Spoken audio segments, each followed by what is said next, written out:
Le 20 juin 1987, dans les montagnes d'Ararat, la Turquie a officiellement reconnu la découverte de l'Arche de Noé. Située sur le flanc d'une montagne à environ 24 km au sud du mont Ararat volcanique, les vestiges du gigantesque navire ont été consacrés lors d'une cérémonie spéciale. L'invité d'honneur était Ron Wyatt en raison de ses 10 années de recherche sur le site. L'histoire a commencé en 1957, pendant la guerre froide, lorsque des photos aériennes prises de l'est de la Turquie lors de la recherche de bases de missiles soviétiques ont révélé une étrange formation en forme de bateau dans les montagnes, à environ 1920 mètres d'altitude. Le magazine Life a rapporté l'histoire après qu'une expédition américaine se soit rendue sur le site en 1960. En faisant exploser des trous dans l'étrange formation, les membres de l'équipe ont conclu qu'il n'y avait là rien d'intéressant sur le plan archéologique. Ron Wyatt, comme beaucoup d'autres, a lu l'histoire, mais il était d'avis que le site méritait d'être exploré davantage.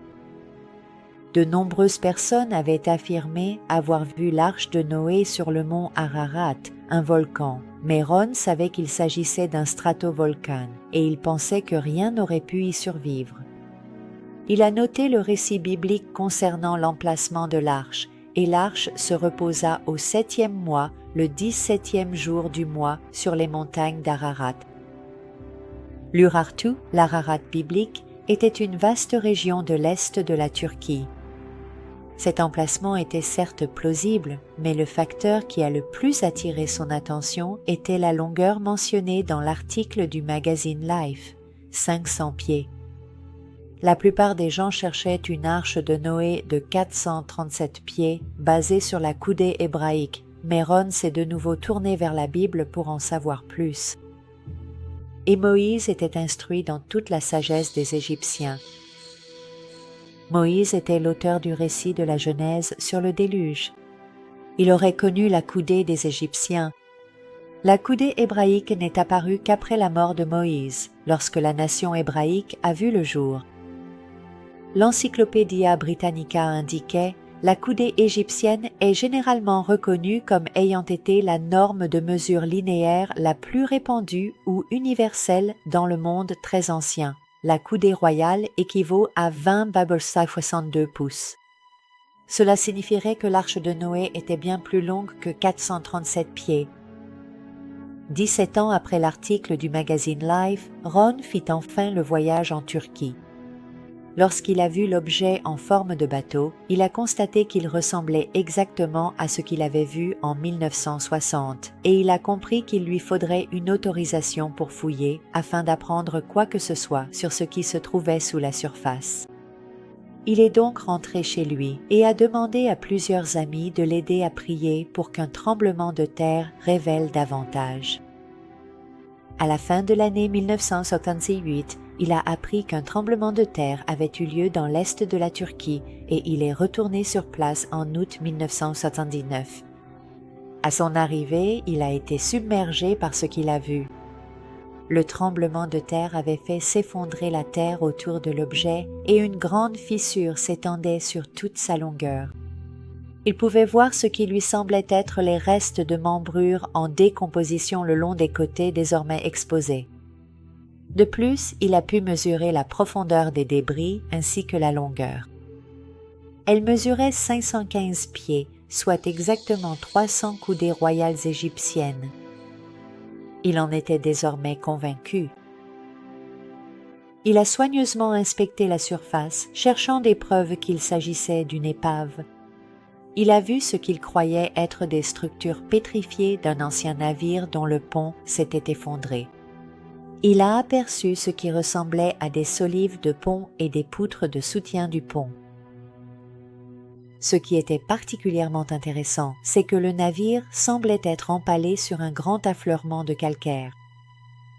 Il en a conclu que cela indiquait que le navire avait glissé sur le rocher depuis un autre endroit. Avant de faire son premier voyage en Turquie, il avait mené une expérience dans un lac voisin, construisant des configurations montagneuses avec des pierres et faisant flotter un modèle de bateau à proximité pour observer la réaction du bateau. Il avait remarqué qu'une forme de croissant amenait l'eau à attirer le bateau à l'intérieur du croissant, où le bateau restait et flottait doucement. L'emplacement actuel ne correspondait pas aux résultats de cette expérience, alors Ron décida d'examiner la zone située au-dessus de la forme du bateau. Le site se trouvait dans un écoulement de boue en mouvement, alors il a suivi la coulée de boue jusqu'à flanc de montagne. Environ 2,5 km plus haut, il a trouvé une forme de croissant formée par les montagnes. Il a vu que la coulée de boue commençait ici. Lorsqu'il est arrivé près du sommet de la crête, il a découvert une ancienne stèle, semblable à un panneau d'affichage antique qui représentait la forme du bateau, la crête de montagne familière, plusieurs oiseaux et 8 visages à l'intérieur de la forme du bateau. De toute évidence, il s'agissait d'une référence au navire de Noé et à ses 8 survivants. Il remarqua un sommet de montagne plus élevé sur la stèle, qui n'était plus visible depuis cet endroit. Il en conclut qu'il s'agissait d'un petit volcan qui était entré en éruption bien après l'accostage de l'Arche de Noé et que cela avait transporté le navire sur le flanc de la montagne sur environ 2 km, où il s'était empalé sur l'affleurement calcaire, puis avait été recouvert de lave. La lave a alors enfermé le navire comme une capsule temporelle. Le volcan s'est ensuite effondré après avoir expulsé sa lave et n'était plus visible. Il a alors émis l'hypothèse qu'à mesure que la lave commençait à se décomposer, l'eau s'infiltrait et permettait au reste d'être pétrifié ou fossilisé par le processus appelé remplacement minéral. Molécule par molécule, les restes étaient emportés et remplacés par des molécules provenant des objets et substances situées au-dessus. En examinant la zone à l'intérieur de la forme en croissant, il a trouvé une grande section d'environ 36 mètres sur 12 qui semblait être du bois fossilisé dans le sol. Il pensait qu'il s'agissait du fond du navire, le site d'atterrissage d'origine. Sa conclusion était que lorsque les eaux du déluge se sont retirées, l'arche s'est enfoncée dans la terre boueuse. Cela a maintenu le navire en position verticale. Puis Dieu a envoyé le vent pour assécher la surface de la terre.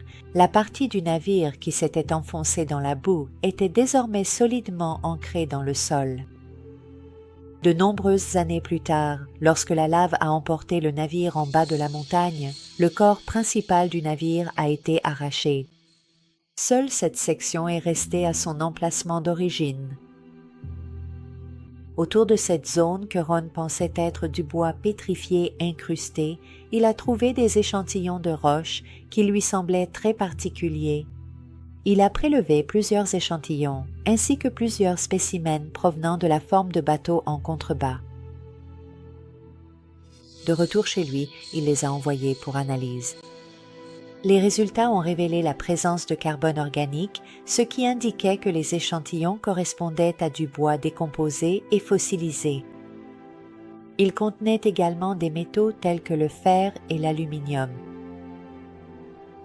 L'analyse de la roche à l'apparence étrange que Ron avait trouvée à environ 2,5 km au-dessus du site, près du bas du navire, était clairement la plus passionnante. Sa première analyse avait montré qu'il s'agissait de métaux et non de roches. En 1984, Ron a rencontré et s'est lié d'amitié avec le colonel Jim Irwin, l'ancien astronaute.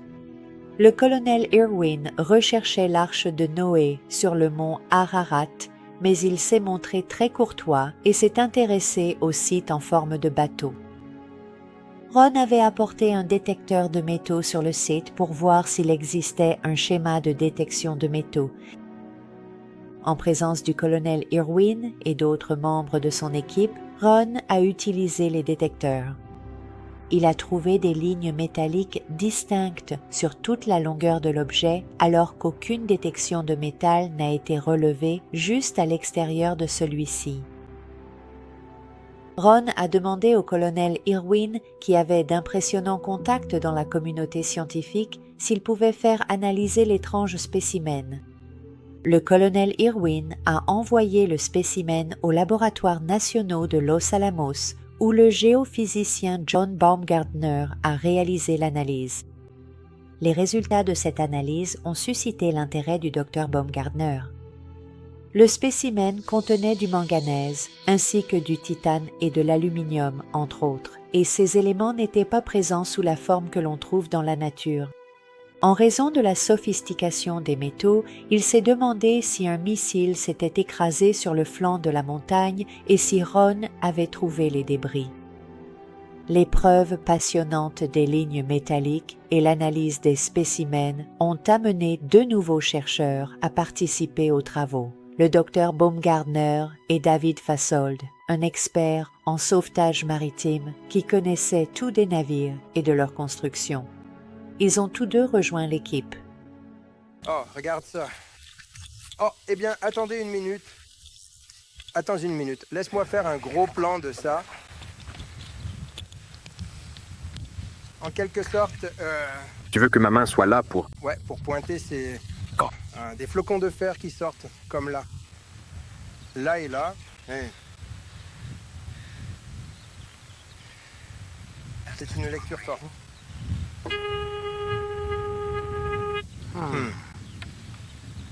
Bien. Je dirais que ces cadres-là sont vraiment importants. D'accord. Continue de marcher tranquillement. Veux-tu par hasard un mètre ruban précis et fiable pour mesurer avec exactitude ces différentes choses que tu observes, afin de déterminer précisément à quelle distance exacte elles sont les unes des autres, et ainsi mieux comprendre leur espacement dans cet environnement?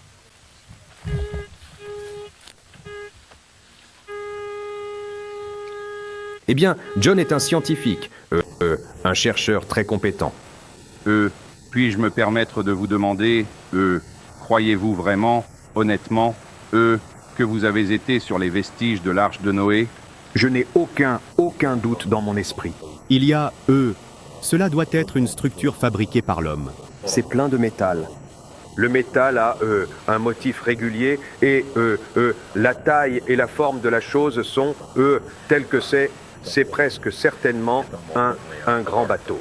Le docteur Baumgartner et Ron ont scanné tout le site avec 3 types de détecteurs de métaux différents. En plaçant des pierres à chaque détection de métal, ils ont ensuite attaché des rubans pour montrer les lignes. Cette preuve passionnante a également attiré l'attention de l'émission 20 d'ABC.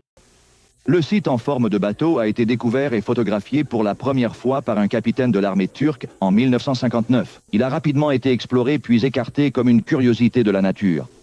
Mais Wyatt, un archéologue amateur, a ravivé l'intérêt pour ce site il y a quelques années. Il a fait venir Dave Fasold, un expert en sauvetage maritime, pour l'évaluer. L'équipe de Doomsday Mountain a fait appel à une technologie de pointe pour explorer la plus ancienne légende de l'humanité. En voilà un. Ils ont commencé à scanner leur site avec un générateur de fréquences moléculaires. C'est un appareil utilisé par les chirurgiens pour localiser les tumeurs cancéreuses et Fasold l'a déjà utilisé pour repérer des trésors sous-marins. Cette fois, le générateur de fréquences moléculaires a commencé à détecter un motif unique de lignes de fer sous la Terre. D'accord, remonte celui-là. Ils commencent à placer des rubans le long de ces lignes. D'accord. La forme finale délimitée par les rubans était celle d'un immense navire, d'une longueur et d'une largeur approximative de l'arche de Noé, telle que décrite dans la Bible.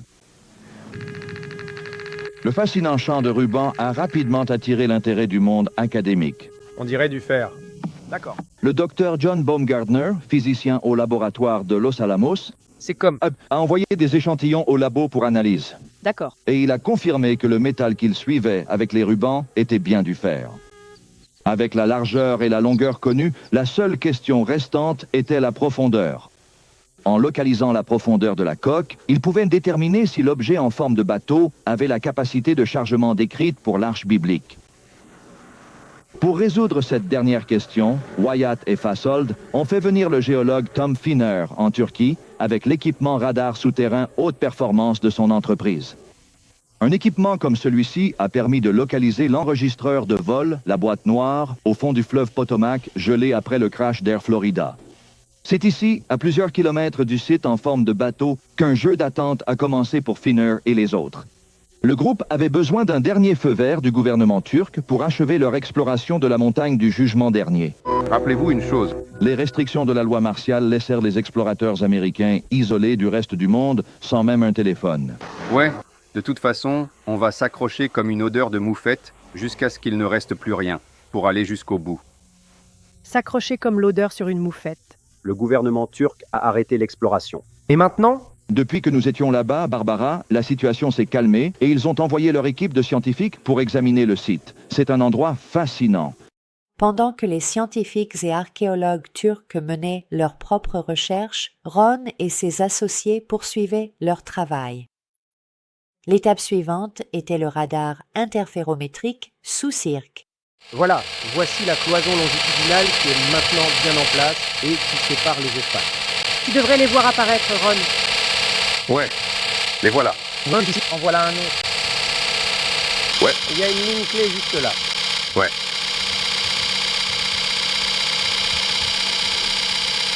Oh, Ron, regarde attentivement, les lignes sont bien là. Les lignes sont là. D'accord, on va s'approcher. Ouais. On jette un œil? Laisse tourner pour que tout le monde sache qu'on ne triche pas. D'accord? C'est bon. D'accord. Maintenant, voici la cloison ouest. D'accord, tu peux regarder à travers là et... Très bien. C'est la cloison ouest. Très bien. C'était là-bas. Et il est parti vers l'est. Ici, on commence à voir les cloisons longitudinales. Ici, ici, ici, ici, ici, ici, ici, ici, ici. D'accord. Tu vois comment ça apparaît là? Oui. Les premiers scans étaient très impressionnants, montrant une structure interne cohérente avec des cloisons et des pièces.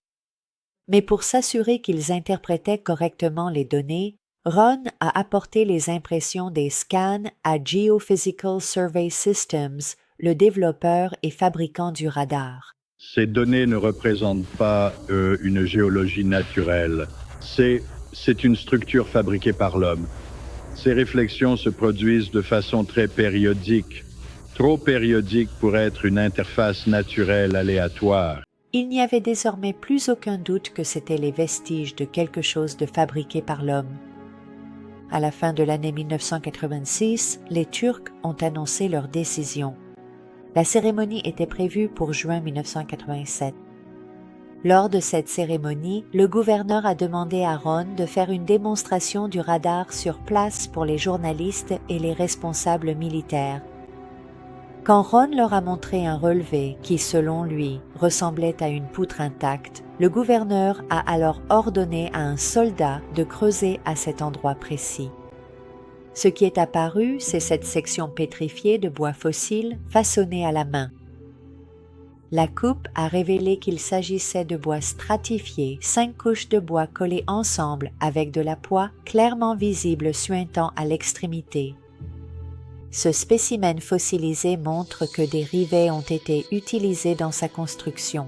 Leur analyse a révélé qu'il contenait du fer, du titane et de l'aluminium, entre autres, des alliages très sophistiqués qui résisteraient à l'eau.